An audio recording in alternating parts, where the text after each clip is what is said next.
What is up, everybody? Masters Week is here. It's about time. We've all been waiting for it. It's my favorite major. It's most people's favorite major. It's one of my favorite weekends of the entire year. And I'm excited to get into this week's model. Before we do, if you don't mind, this video is free for us to bring it to you.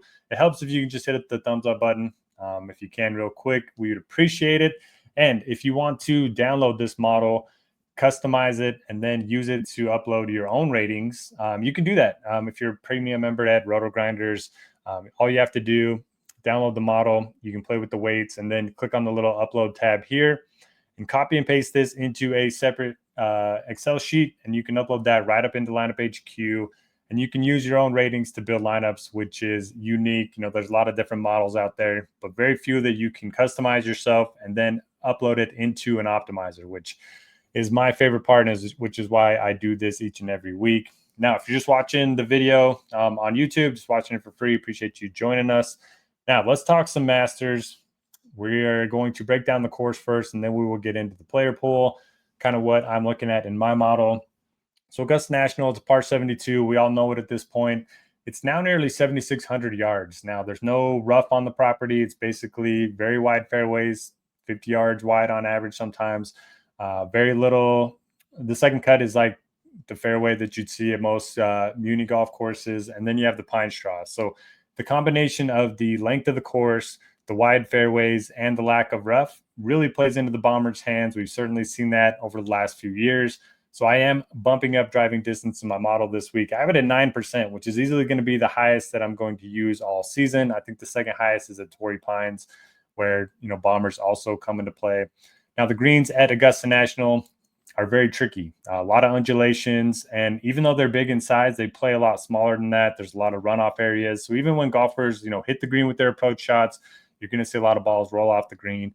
And that is because the greens, do play a lot smaller than they look on TV, and then they measure out on the scorecard. Now, there's no scrambling from the rough here. So while it's important to have an imagination around the green, while it's important to have good hands, good short game, it's not like a normal event where you're just chopping it out of thick rough. You're going to be chipping from tight lies. So rather than focusing, putting a bunch of emphasis on strokes gained around the green, personally, I'm just putting more of an emphasis on history and experience at Augusta National, because that is what matters here. Same with the greens. You want to be able to be a good lag putter. You want to be able to avoid 3 putts and to make all those 10-footers for par.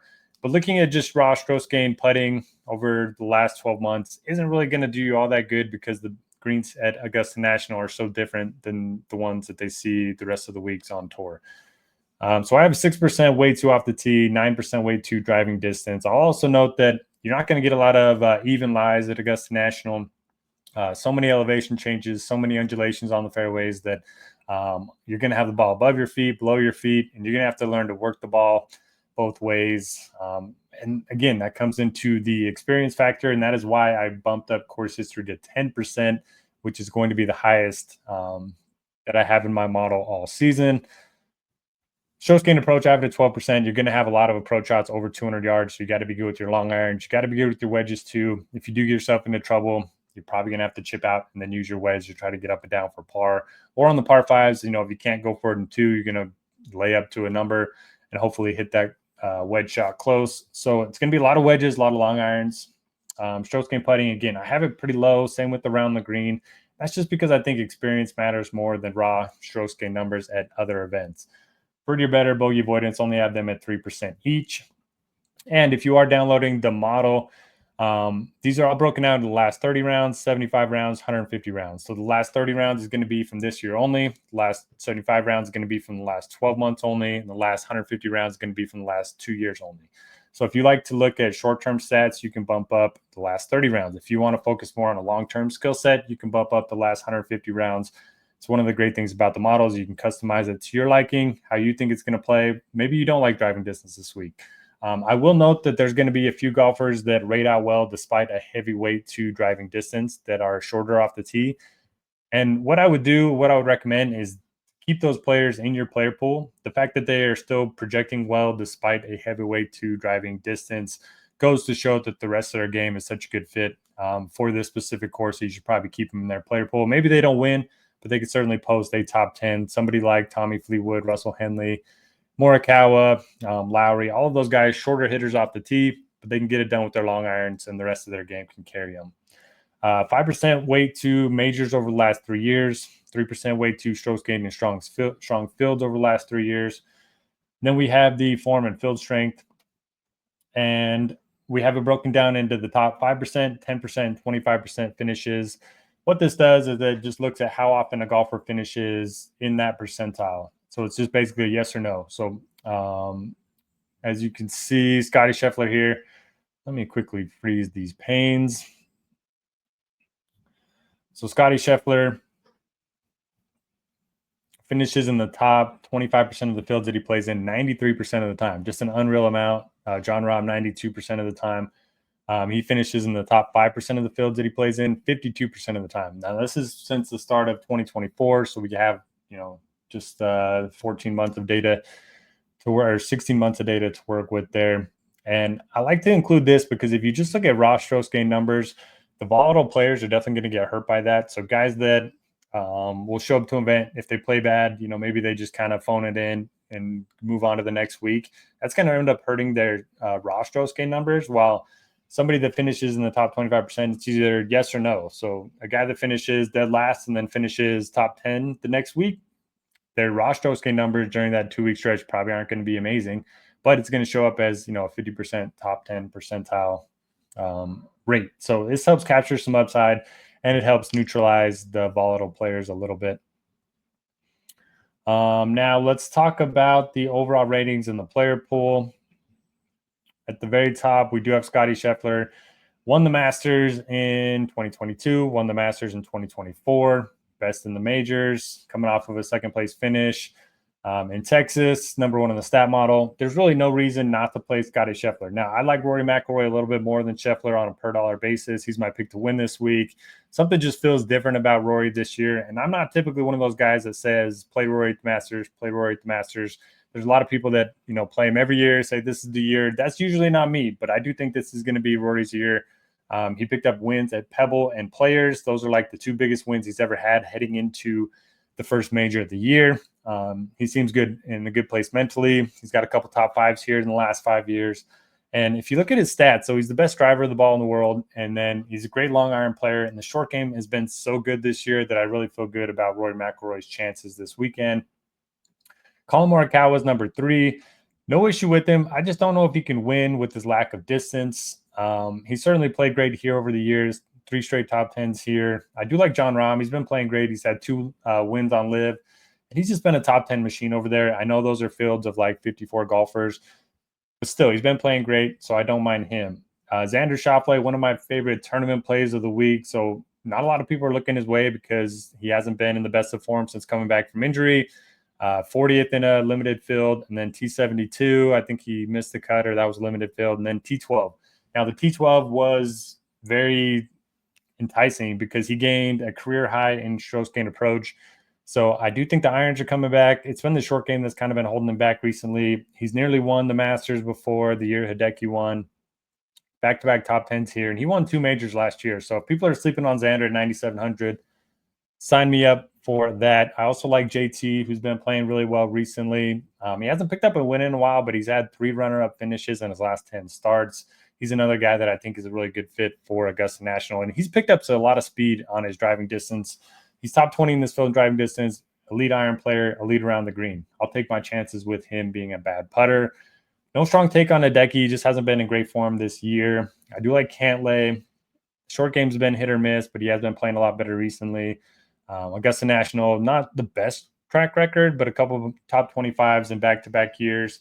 My fades of the week are going to be Ludwig and Bryson. Ludwig, again, he had a career year putting last year. He nearly broke the trend of nobody winning at the Masters for their first time since Fuzzy Zoeller in 1979.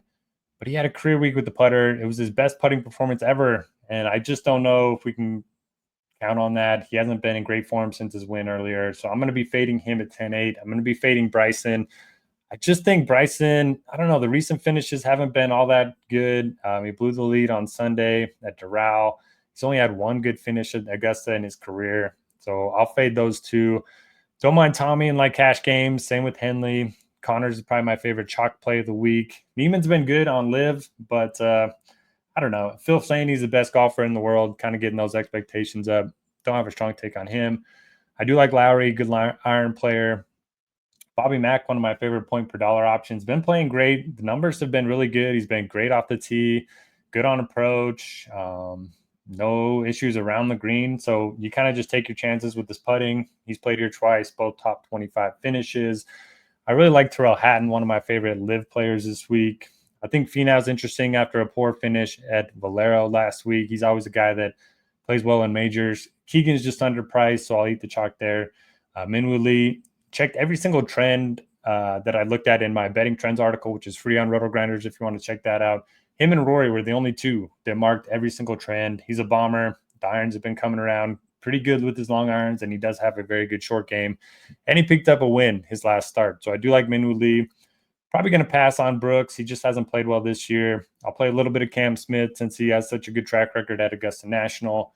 My favorite live guy, Sergio Garcia, 7,100. He's been on an absolute tear. He's won a green jacket before. He's got 2 wins in the last year. Sung Jae projects well, but I don't have a strong take on him. Same with Hovland, coming off of the win. It was good to see him back, but other than that, he's been pretty bad this year. Adam Scott's made like 15 straight cuts at the Masters. Seb Straka's been playing well. I think he's going to be pretty popular, but certainly no issue with him at 7,600. Pendrith is a first-timer, which does worry me. He projects well, but if he's going to be chalky, I'll probably be underweight on him. If I'm playing a first-timer that isn't going to be popular, I'll just play Matt McNeely. Pretty similar profile to Pendrith, except he's a better around-the-green guy. Zalatoris, again, you can always play him in majors. Same with Jordan Spieth. They're both kind of risky, but large field stuff, I certainly would include them in my player pool. I think Akshay's interesting. Won't be playing any Wyndham Clark. Don't have a strong take on Spawn. Denny projects well for me, but he is one of the shorter hitters in the field. My favorite value play under 7K is going to be Benny On. So the irons haven't been good this year, but he's one of the longest hitters in the field.